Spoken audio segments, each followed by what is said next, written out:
大家好，我係靜林姨姨。聽少爺仔講，大家想知道我點樣 prepare income statement。佢當時用緊20X8年嘅 income statement，等我揾返有關嘅 trial balance。呢個係部分嘅 trial balance，我淨係抽咗啲相關嘅部分。首先，我會每3個項目間一間，方便我去睇。譬如 electricity 就喺線嘅上面，而 carriage inwards 就喺線嘅下面。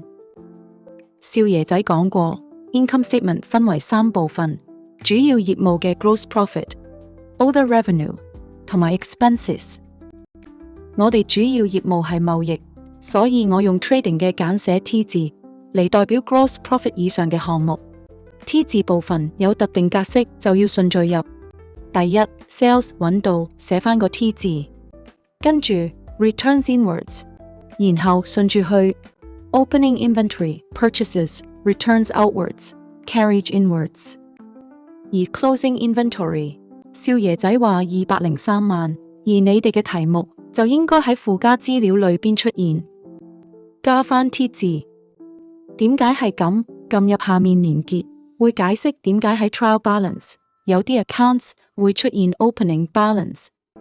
至於 other revenue， 我用簡寫 R 字嚟代表，同埋用唔同顏色嘅筆寫上。expense 我就用嘅簡寫 E 字嚟代表 ，R 同 E 就順住個試算表跟住寫落去。因為之後你哋學嘅可能會越嚟越複雜，咁樣有系統啲，冇咁易漏數，就好似 carriage inwards 最易漏。呢個我覺得係最快而準嘅方法去 prepare income statement， 希望幫到大家。有機會再見。